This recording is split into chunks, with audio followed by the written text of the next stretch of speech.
I just decided to ask myself a lot of difficult questions, which is, how do I start over without starting over? Where did I go wrong? Because I felt like this is the kind of the third time this has happened where outside forces have stopped my income.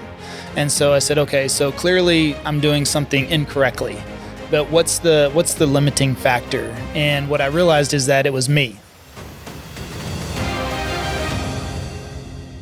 Welcome back to The Real Grind, guys. We are here where we talked about real estate while I was sipping a best cup of coffee. Let's go. Italo, when I moved to Texas, when I was planning to move to Texas, we didn't know anything about Texas, dude. No, when did you move to Texas? 2001, June of 2001. That was a long time ago. But those days there was no YouTube, there was nothing. But today, imagine if you're going to move someplace, especially to Texas, and have somebody that can come in and give you all the ins and outs about the city. The full blueprint, pretty much? The best pockets, the best schools. I didn't have that back then. I know. But the guest today, he's an expert on here in Texas, especially, and we're going to talk all about the market, all about his experience. He's great. He is great. But before, let's get the show started. Let's go. Waking up to success. Now we're getting it started. This is the real grind. Everything you've been wanting, building an empire, no question. Talking about real estate, investing, making the millions, no stopping. While we sip on, go and make coffee. The real grind. This is the real grind. Let's go. He's a real estate agent, video creator, and co-founder of Live It in Dallas, Texas. Together with his business partner, Travis, they had led new companies in 7 figures in the less than 2 years. We welcome on the stage, Levi Lascsak.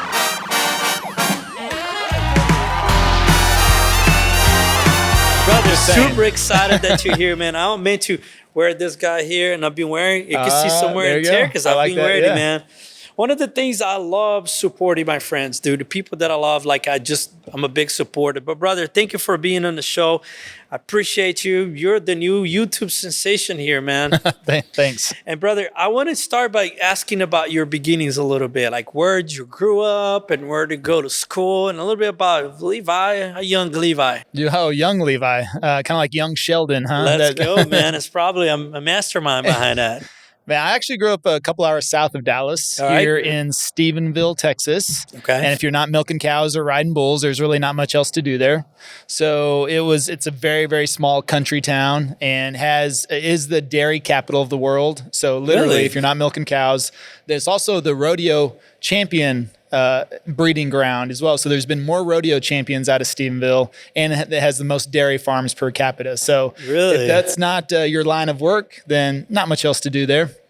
So I don't know. I always had, we didn't ever come to Dallas that often, but when we did, I think I was just always caught up in the buildings and just the size and everything. And I was like, I got to get to Dallas as fast as possible. But once I graduated high school, I worked about a year doing labor jobs. So I was like mopping floors and stocking shelves. And I actually used to buff floors, if you know what that means. So before AutoZone, there was Chief Auto Parts.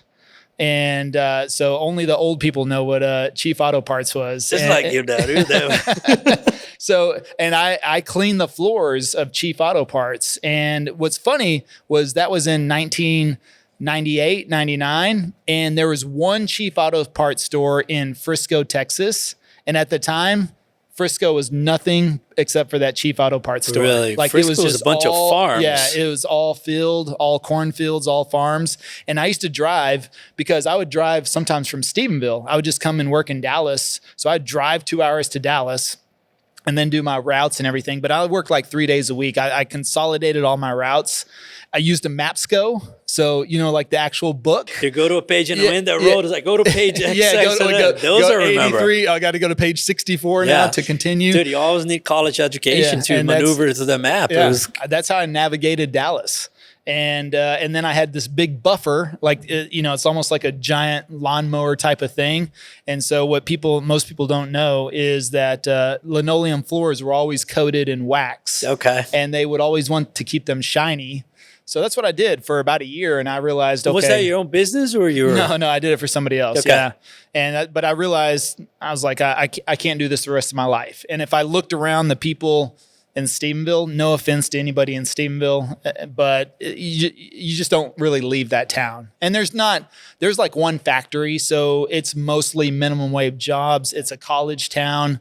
So it's all, a couple of restaurants, not even really that much for college kids to work, So right.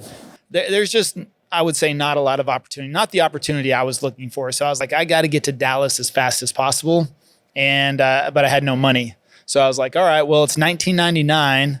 I figured I'll join the military. How about that? I'll get some money for college. Right. And the world's at peace, nobody's ever going to mess with us ever again, because the last war was in 1990. So 9 years earlier, the last Gulf War, right? And we ended that in 8 days. So I thought, okay, yeah, clearly nobody's ever going to mess with us again. The world's at peace. Everyone's kumbaya. Kumbaya. And then, so I got into the military, and then 2 years later, September 11th happened. So, oh, shoot. So anyways, that I was in the reserves at that time, and then that's ended up getting me deployed. So I spent a year in Iraq. Oh wow! And with the Army, yeah, with the Army. Yep. Okay, wow, man, that's crazy.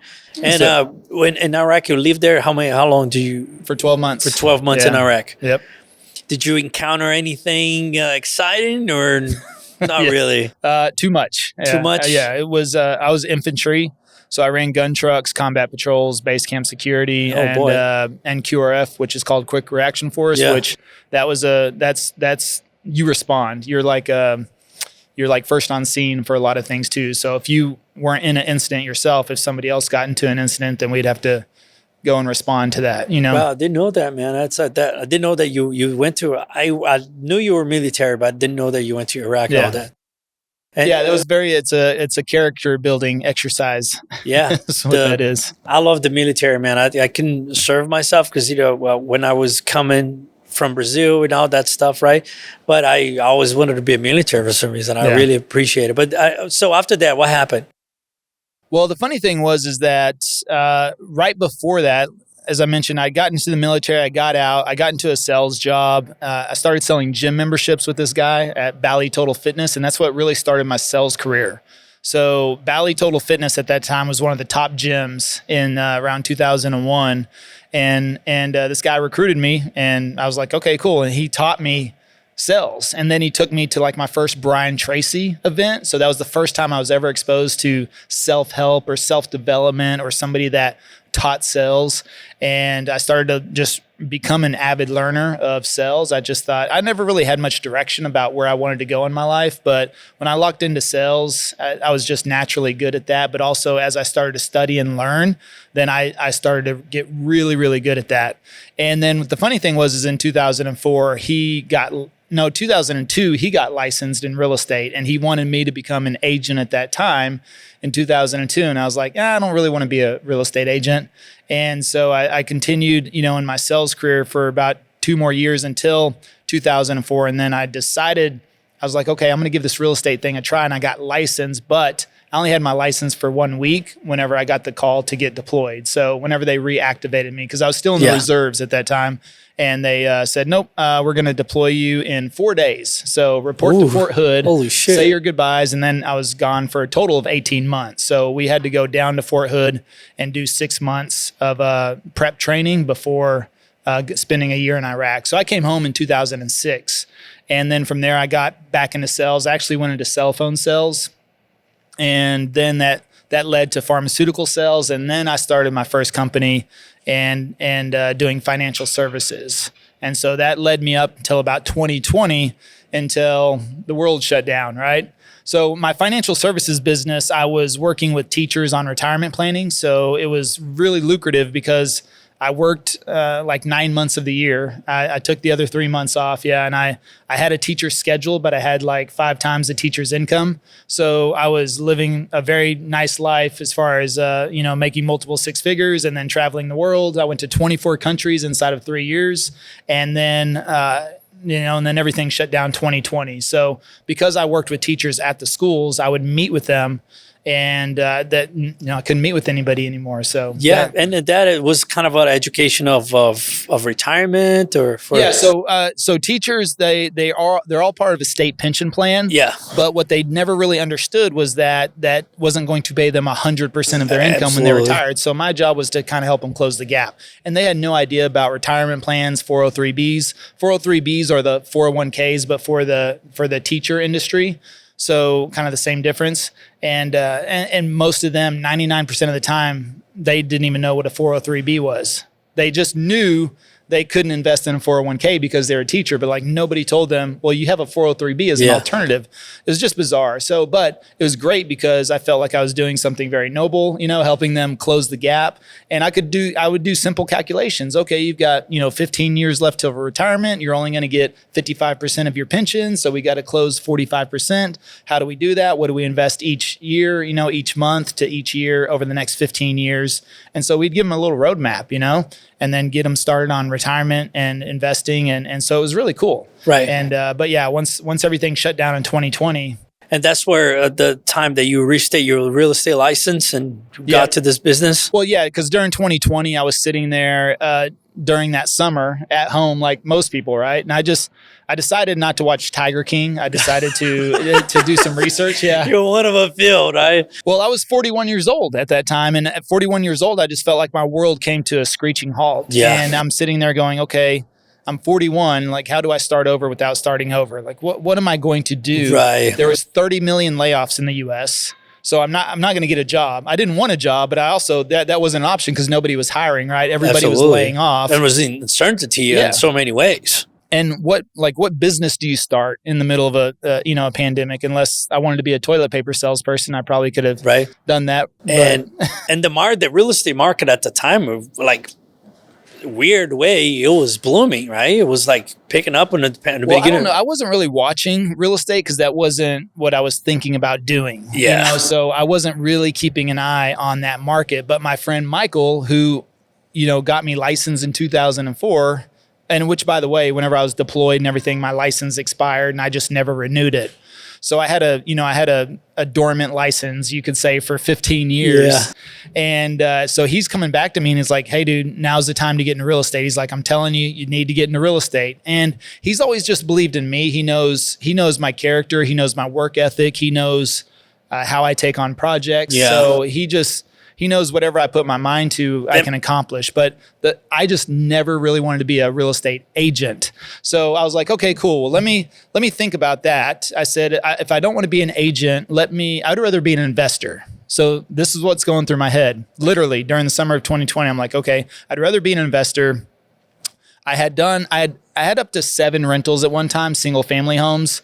I had done a few fix and flips, but all of that was part-time. I'd never earned a full-time income from investing. It was all just, I did 1 or 2 fix and flips max per year. And probably made an extra 20K here or there, nothing too big. And I had sold off all my rentals. I sold off all 7 rentals in 2019 because I thought the market was going to crash then. Yeah. And so let me cash out. Yeah, I was like, let me cash out. I didn't know what I know now, right, which I would have held on to all of them, or I could have just held on to them for an extra year or 2, and I probably would have doubled my money, right? But, I didn't know. So 2019, I was kind of like, I'm tired of dealing with this. Yeah. So I'm going to sell them off. And then 2020 happened, and then I'm sitting there going, okay, well, maybe I'm going to do investing full time. So I started buying courses. I bought some courses, probably spent about $20,000 on courses, investing courses. And I actually invested a lot more money into a couple of Amazon stores. So I found some guys that were building Amazon stores and were looking for shipping. And of course, Amazon during 2020 was blowing up. So I was like, that's got to be a good investment. And so I invested over $160,000 into that. 20,000 into real estate investment courses. And I knew the Amazon stores were a long-term play. So I started to go through the courses. I'm like, I'll start learning investing. Well, I went through a few of those courses, and the very first modules, they teach you how to cold call, how to door knock, how to send out postcards, how to drive neighborhoods and look for overgrown yards. And I was just like, man, that sounds like a lot of prospecting and I know, and beating down the doors. And I was like, I don't know. That sounds like being a real estate agent, kind of. But I was like, I don't know. But my friends are agents. So if I'm going to go into that or do that, maybe I should just work with them. And so that's what kind of led me into renewing my license, is because I just thought, okay, well, at least I have friends that have been in the industry for the last 15, 16 years. You know, they can help mentor, coach me a little bit, and I'm going to go that route. So that's what kind of led me back into that path. That's awesome, man. But I have so many questions. So many things I want to talk about. It's so cool. But are you a coffee guy? I am. Yes? Oh, yeah. How much do you like coffee on a scale from 1 to 10? Maybe 15. All right. So we're going to call in the coffee time with Levi. Let's go.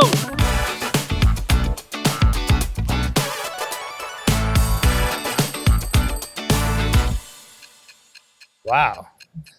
Now, this is definitely a first. What? Coffee on the set? Yeah. What's going on, Levi? What's up, man? Good to having you. Yeah, doing good, brother. There's a few friends of mine. They're doing like a bourbon and real estate stuff, you know, with Mauricio Raul. They're doing drinking investor, something like that. Oh, yeah, on their Super cool. podcast stuff? Yeah. We don't get to drink here. Imagine 6 episodes deep. I know. The last one's going to be in trouble. We're big caffeine freaks, like, you know, shaking and stuff. But so cool thing, like first time we met, he was telling me about the like Costa Rica coffee and all that stuff. Belize. Belize, right? Yeah. Not Costa Rica, Belize. And we had a full-blown conversation about coffee plantation, all that stuff. So we connected right there and then, man. It was... Well, my ultimate goal is to be a farmer. And why not be a coffee farmer on top of it? So, but I like a lot of stuff: pineapple, mango, cacao. All that is native in Belize. So Mayan cacao, like old school, ancient, Mayan cacao, and coffee. Of course, it's part of the coffee belt. And so, and I've got 200 acres there in Belize. yeah, you showed me the pictures. Yeah. Dude, that's awesome. But Man. I mean, So like in the valley. He gave a 15 score out of 10. He's going to consume his entire coffee production. So good thing he has the other things going on too. Just got it today on the mail. Thank you. So we're going to get you to try this Was one. that the one to come in? It's from Blueprint. I've heard about them before. But at this coffee here, we usually drink them like wine in here. Give it a good smell and slurp on it. And let's...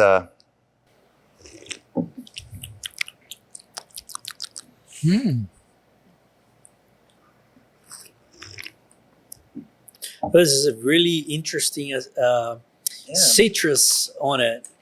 This is very different than what we used to have. Let's see here. They don't tell me the notes, but they do say it's, I don't marketing, it's very important, right? So they give you the scale here. So body is 2 points, sweet 2 points, bright 2 points. But out of what? Out of 2. It's 2 out of 2. It's 2 out of 2. But it's on our subscription now, which is very interesting. We do get a lot of coffee for espresso because we do drink lattes in the morning, and we get lighter coffee like notes for the afternoon because that's when we drink pour over. And this is for espresso. Think about a blueberry, and I'm kidding you, man, and sip on it again. It's really, really,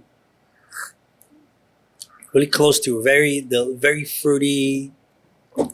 And the thing is, man, we talk in the show all the time. Like the coffee is a fruit that is so sweet, and people think about coffee, and dude, every show where it's like, I'm used to the dark roast. That's what I like, thinking that just gonna get the caffeine out of it. But actually, if you know at home and you'll be able to see and taste this, a good, enjoyable kind of coffee, it's amazing, man. Absolutely. It's great. Well, when I smelled it, he let me smell the beans, and I could tell it was Ethiopian. So. This guy's a pro, man. There you go. Because like, where's it from? I couldn't read it. It's in English. And it was written down there. But it is Ethiopian, yeah. Yeah. So tell me about you, like growing up as a kid, because us growing up in Brazil as kids, we drink coffee in the morning, afternoon, at night, before going to bed. That thing doesn't affect us at all. How was coffee in your house? Like we weren't allowed to have it until I was a teenager. Really? Yeah.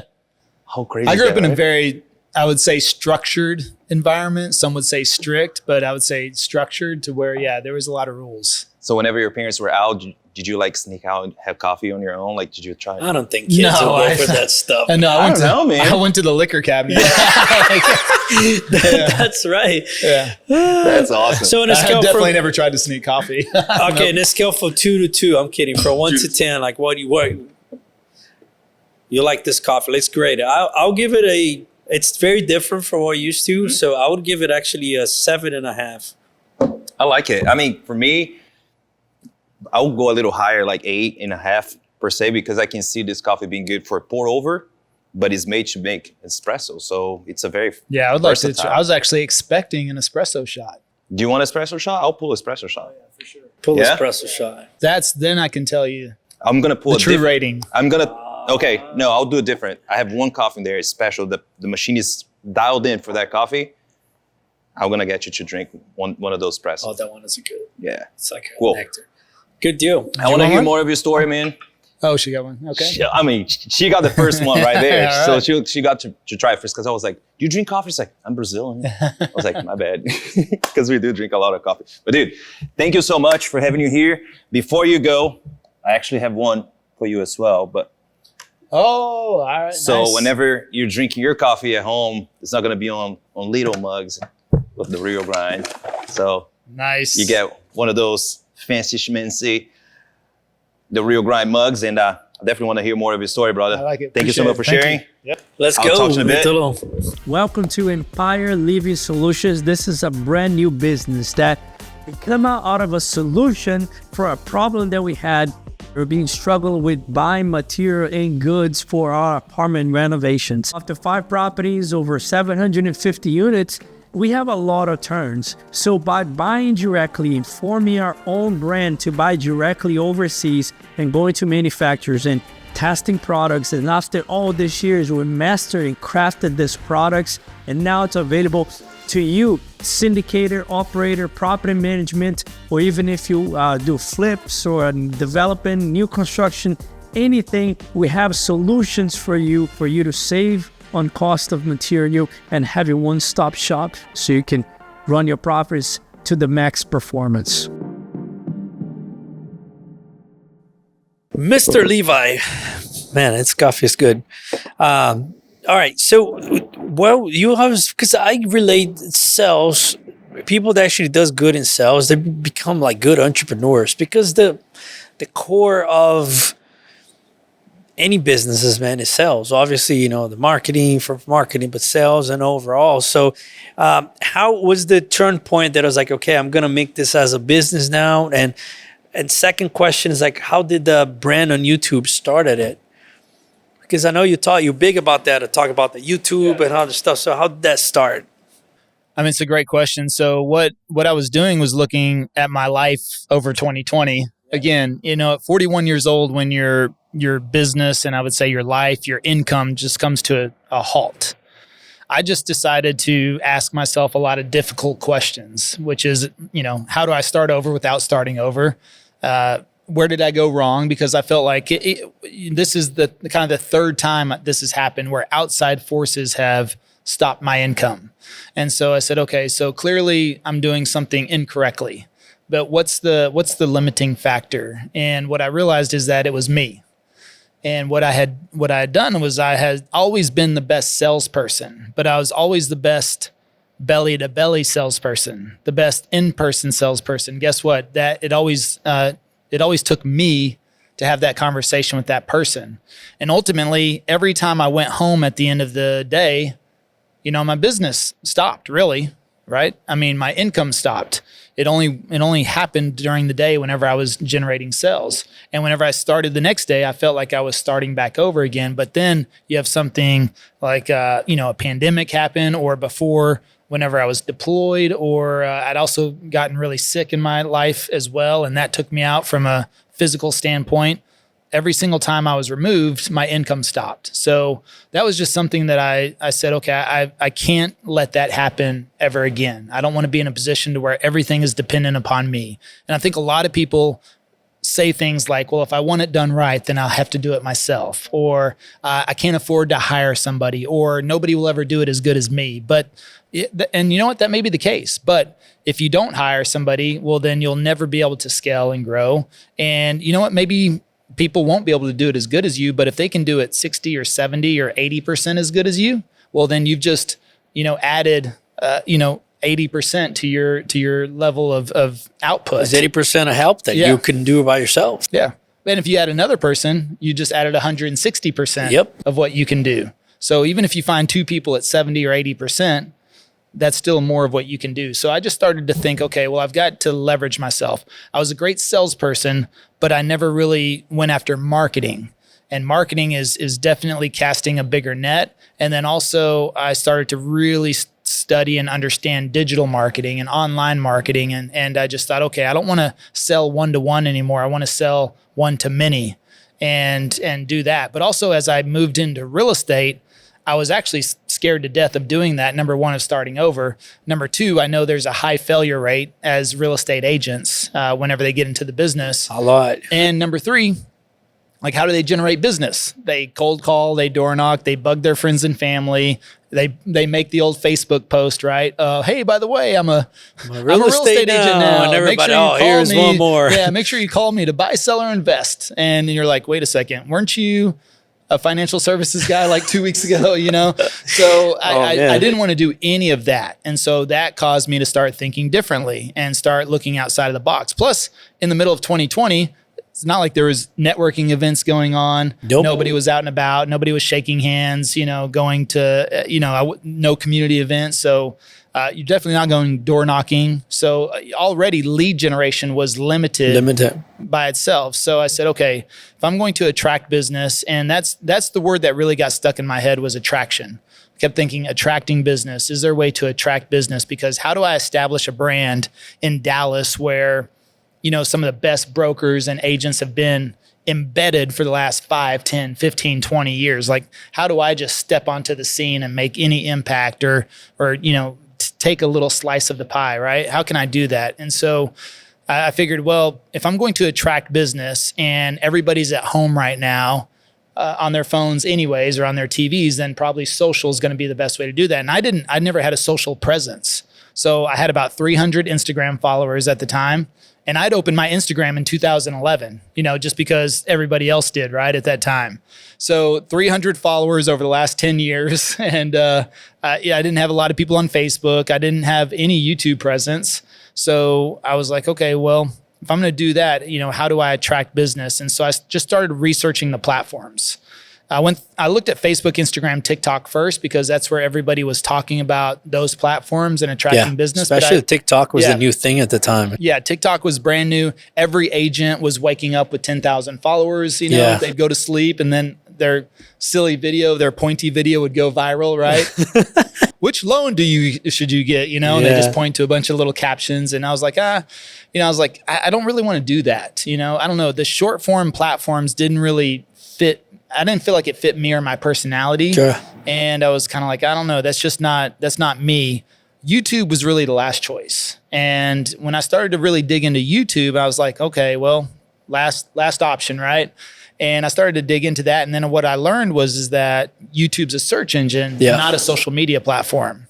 And then I started to realize that people are actually searching suburbs and neighborhoods of Dallas. And the thing is that I was sitting here trying to think of how do I become a good real estate agent. And what I realized was that I'm not a good real estate agent. I had never really sold anybody a home as an agent. I hadn't shown anybody a home as an agent. I hadn't even helped them through a loan process.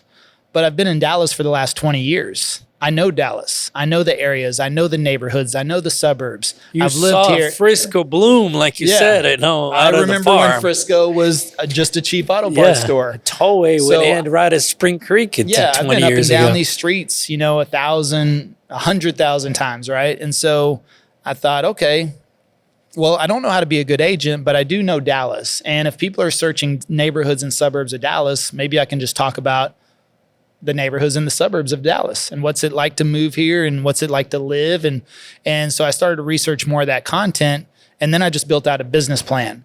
And I think that's something else that most people don't do at all when it comes to social is they don't start out with a business plan on social. They just say, okay, and it's admirable to shoot some videos and just get started. But if you don't understand the platforms, how it works, what type of content should you be shooting, how often, when should you publish, times a day, those types of things, then I think you'll get lost in a platform. And another big mistake that most people make is somebody tells them, okay, congratulations, you're an agent now, or congratulations, you're an investor now, or congratulations, you want to raise some money. Okay, well, make sure you're everywhere. Like, get on every platform, open up Twitter and Facebook and Instagram and TikTok. And then you end up putting 20% effort across 5 different platforms. You never truly understand and master one platform. I didn't want to they do have different algorithms. But if you open up all 5 accounts because somebody tells you, hey, make sure you're everywhere, right? I mean, how can you truly commit to one platform when you opened up 5 and then you're trying to post content everywhere? And I knew that would be a mistake. And so I just decided, okay, I've got to choose one platform. So as I started to narrow down on YouTube, I thought, okay, I'm going to go 100% on YouTube, learn, study the platform.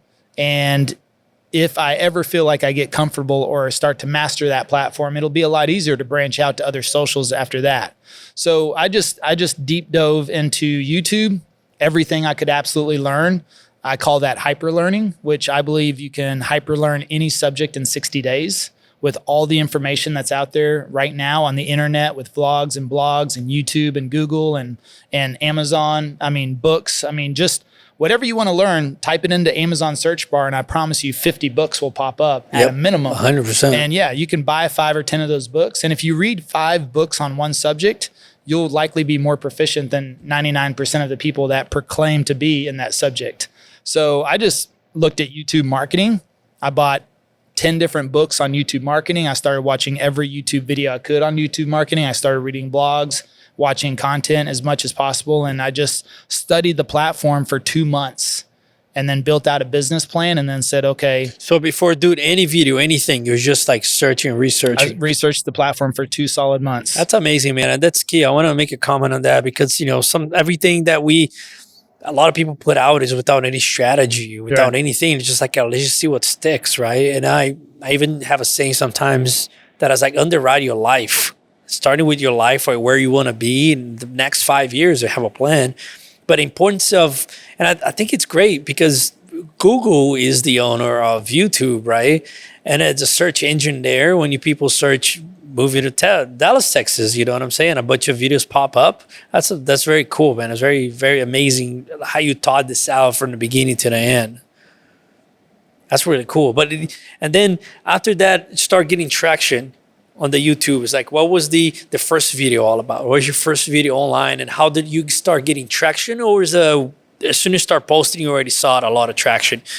Because now you did this business plan and it sounded amazing, but was that consistent or started slow and picked it up already was a sensation? Because it happens like that to social media sometimes, right?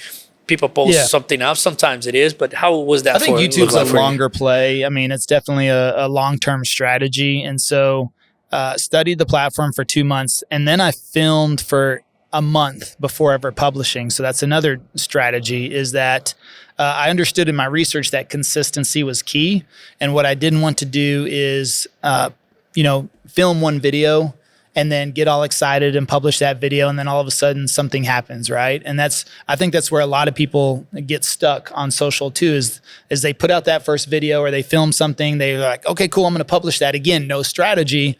And then what happens? Life happens, health happens, real estate happens, family happens, and then all of a sudden, as soon as a few days or a week or 2 weeks starts to creep in, and you start to make excuses or lets life get in the way, then all of a sudden it becomes very easy to say, oh, well, I'll record that next video soon, or wait a second, or not. And then by the time 3 or 4 weeks goes by, you're kind of like, well, okay, whatever, Yeah. And you'll quit likely. So I didn't want to do that either. So I filmed a month's worth of content first before ever publishing the first video. So that way, as soon as I published the first video, I was already scheduled out for the next month.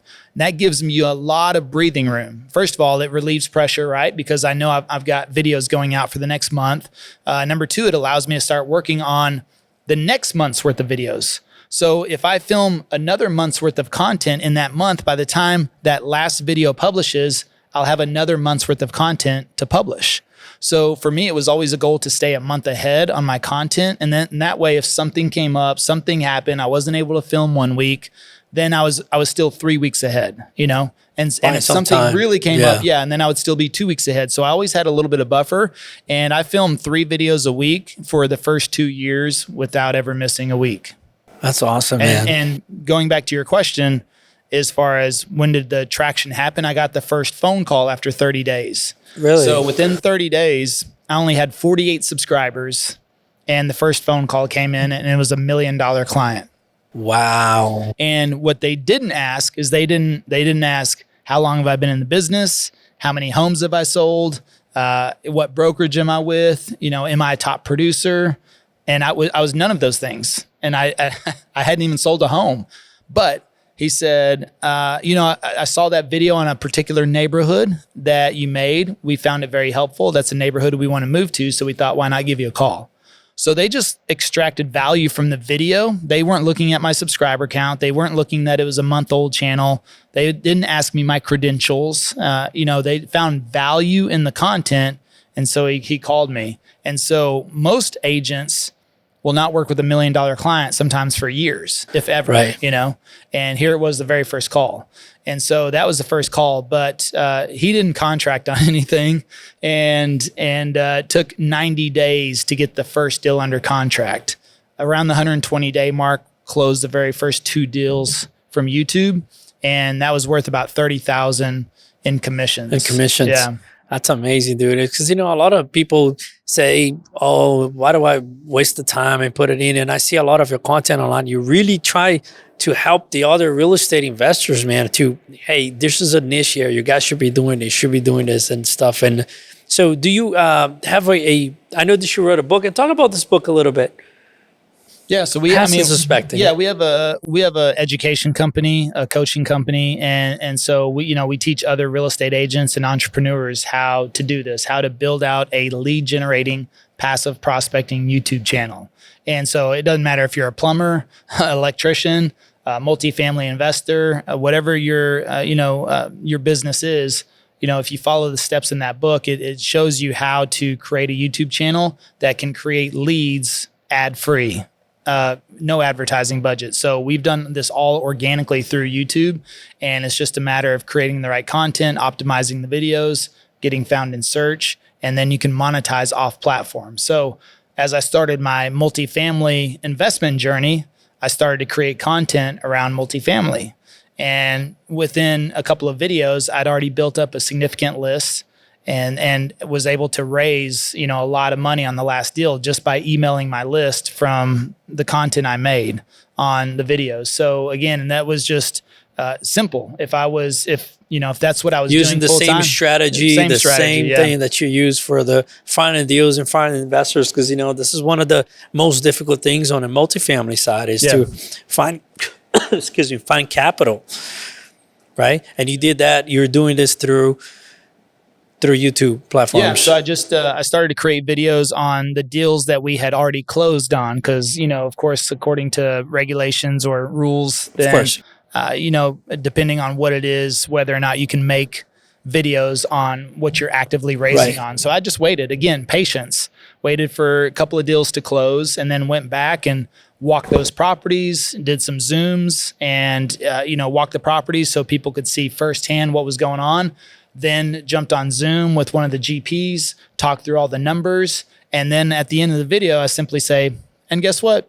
Too bad you can't invest in this deal. It's already closed. But if you would like to be notified on the next opportunity that we come across, make sure you fill out our investor form in the description. Right. And I would just get, people filling out that form. And the thing is that whenever the next deal came up, clearly I'm not going to make a video on it. So I would just have a list to email and say, hey, our next opportunity. And every single one of those investors would say, hey, Levi, I really appreciate that video you made. It really gave me the ins and outs. And that's the thing, is that video builds relationship with people. 100%. So, yeah. And so they're able to watch that, and they can tell, because most of those videos I made were about an hour in length. So if somebody watches a whole hour of content with you, there'll be so much connection with you. Well, they can make a decision. They're going to make a decision whether or not they want to work with you. And if they may not like my hair, my nose. I like that, all you need is love and some great hair, right? So, But, they could watch that video and be like, okay, this guy's an idiot. And I'll never know. I'll never know, because they'll just go on about their ways. Or the people that are, okay, he makes sense. Yeah. Oh, I like the way he explains things. Oh, you know what? I would like to get in on his next deal. And then they fill out the form. I can just shoot them. And that's whenever we were raising for the next property. I just pulled that email list that I had, emailed and said, hey, you guys want to jump on a Zoom? And sure enough, I opened up my Zoom, and then all of a sudden I had 20 people on there. And this is what I say, like, also you're doing this for the long term, right? So maybe a guy is going to have a call with you, might not invest in the first deal or two, but he's still in your database, man. You never know. Yep. And that it creates, probably not at that time, but it can be later. Just like I said, the house that the clients call in and be like, hey, I'm not ready to buy a house right now, but they're going to think of you for you to take that time and do that. You know what I'm saying? Yeah. And on this last deal that we just closed out, I was asking one of the GPs, I said, hey, how much do we need? And they're like, well, really, if we could close out another 200 or 300K, that would be awesome. And we're right there at the finish line. I said, okay. I said, let me hit my list one more time and see what happens. I hit my list and got like 6 people on a Zoom call. 3 of them invested 100K each. And just like that, with one little email, one little Zoom call, we're able to pull in the last 300K very easily. And I have to say, man, I truly testify that the video that I shot with you, and thank you so much for coming to do one of our properties that we partnered together. And just because that video, somehow somebody found me on social media and DM me, hey, I really like the video that you guys posted with Levi, you know what I mean? So I never expected anything. Oh, yeah. Yeah, so that's cool. It's cool to see how the power for putting something out there that can get that return. And think about how they had to go through loopholes to find you. Exactly. There's nothing. Only my name showed up. You know what I'm saying? So they just search you out, find you on a different platform, message you. I mean, so that's going to be a committed person. Yeah. Wasn't an investor or anything, but just like to congratulate, say, hey, that's a great, I was asking good questions. But at the end of the day, it's like how the power of the videos and putting content out, and let's be honest, man, it's just like the Real Grind showed. It's not easy, to post all this production together, schedule with the people, but so many doors that opened for us after we started it I can't even tell you. Yeah. So Levi, tell us how can people get to know a little bit about you, and do you offer a mentorship as well, or this is just through the books and through the content? Well, I mean, we do. I mean, we do have a coaching program called Passive Prospecting, and so we have several different opportunities through that. Just depends on what somebody's looking for. So we go as low as. We have as low as you get the book. I mean, you can get the book on Amazon for $20. Yeah. I think that's the least amount you can invest in that, and it's well worth it. Somebody will make $1 million off that book. And then we have we have tiered from there. So of course we have ways that people can jump on weekly calls or monthly coaching. We have fast track programs. We have courses, and so we've got a lot of different levels. So it just depends on where somebody's at in their journey. But regardless, like I said, if you're an agent, if you're an investor, if you're a plumber, electrician, financial advisor, that book is going to walk you through the steps. And our programs are, so yeah, you can hit me up on Instagram.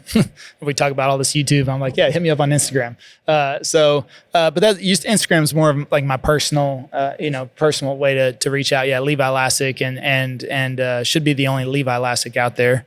And the last name is pretty complicated, man. Too. Brazilian guy here, humble Brazilian guy is gonna trying to pronounce a difficult to pronounce last name. Yeah, is that a Polish? It's Polish. So, they can just go to passiveprospecting.com and you can see everything that we have on there. So we put out a lot of free content, and then of course we have all of our programs listed on there. Very good, man. Dude, thank you so much. I learned a lot from you. I follow you, of course, and it's good to see that actually there's a guy that works for us. He's in Brazil right now. He's moving out here. He's finishing up his paperwork. He's of our organization. And after I did that video with you, he started watching you all the time. It's dude, I already know exactly what I want to leave and stuff. So it was very informative, man. I commend it of everything you're doing. Very good. Very nice. All right, so this is going to be right now, the crew here put some questions for you, man. I'm going to put you on a spot here. All right. So this is the Spilling the Beans with Levi. Let's go.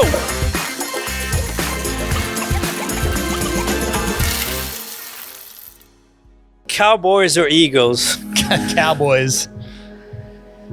Okay, flip 3 homes or new builds? Build 3 homes. Build 3 homes. All right. buyer's market or seller's market? You as an agent, what would it be better for you? Buyer's market? Buyer market or seller's market? Buyer's marker? Markets. Markets? Oh, buyer markets or seller markets? Yeah. I mean, we work them both, and we always give our clients the best opportunity either way. So we'll take them. I mean,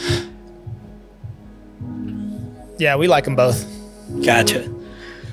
All right. And here, let me say to that, people are buying and selling homes in every type of market, and investors can always find a deal. At least we can always find a deal. So even as an investor, like, we can help people regardless of what the market looks like on the outside. You only have to find one deal at a time, and it's got to be the right deal. Of and the course. numbers have to work, right? And so that's what I love about working with investors, is that it's more logic versus emotion. So, a lot of people look at interest rates right now, but it's really a great time to buy right now. Right. Tricky question here. What would you rather be, embarrassed or being afraid? I mean, I've been embarrassed plenty of times, so I'll go with embarrassed. Because if I'm afraid, then something's really going down. Money or brains? Well, brains. Powerful. All right, this was Spinning the Beans with Levi. Let's go. Brother, thank you so much for coming to the show. Again, it's a very honor to have you here, brother. I've been trying to get you for the past 6 months, man. Yeah, you're a busy man. It's been a while. while. Look, if you look at a camera 3 right now, and if you get yourself a piece of advice from back in the days, man, what would you have to say?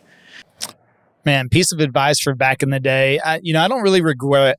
I don't really regret much in my life. I would just say that don't ignore the trends and opportunities. So the thing is that I was 20 years old whenever the internet was really coming alive in around 2000. And I was kind of one of those guys, because I grew up small town, small mentality. And if I know now what I knew back then, if I know now, you know what I mean? Yeah. I would have taken it more seriously, right? But I also thought, okay, internet, we saw the internet crash happen in 2000. So we were like, okay, yeah, all that stuff's overinflated. And I just didn't take things seriously. And now we're moving into blockchain, AI, some very interesting trends that are going to upset the entire industry, every industry. So take those things seriously. You don't have to learn AI and blockchain and even multifamily investing all right now. You just got to do it piece by piece. Start the education process. I mean, when I started my education process on multifamily a year and a half ago, it wasn't a hyperlearn situation. By the way, if you need to make a change, hyperlearn a subject over the next 60 days, take massive action. But for me, I wanted to get into multifamily, but I didn't have the time or capacity. It's not my primary focus, but it's something I didn't want to continue to let slip me by. And so I just said, I'm going to start my education process on multifamily. I'm going to pick up a book. I'm going to listen to an audio. I'm going to watch a couple of YouTube videos and just absorb. And when the right opportunities come along, I'm going to go to some conferences. I'm going to go to some networking events. And that's how I met this crew, other crews. And that's allowed me to invest in, 5 different multifamily properties within the last year. Because whenever the time was right and the opportunity presented itself, I also held back some cash so I'd be ready for those types of opportunities. And so that's a big piece of advice, is also stash some cash for multifamily investment as well. Get that appreciation. Because that's probably one of the best things you can do for yourself in the long run. And, assets and real estate are not going down. They're only going up. We're still at a massive shortage right now. So I would just start my education process on these types of things. And that way you don't want to be the last one to the table whenever that comes around. That's awesome, man. That's great advice. Once again, thank you, brother. Let's build that empire. Let's go. Let's do it. And as always, thank you so much for watching the Real Grind podcast. Are you hyper learning anything right now? I mean, big advice. Come check out this episode, share with your friends so they can learn too. This episode is sponsored by ELS, Empire Living Solutions. Go to empirelivingsolutions.com, check out these products, great price, great product, great quality. look no further if you're looking for something to upgrade your next project. Again, we're on every single podcast platform. There's no way you're gonna miss us out. Give us a thumbs up, give us a like. We truly appreciate it. And as always, this is the real grind. Let's go. Real grind. This is the real grind. Let's go.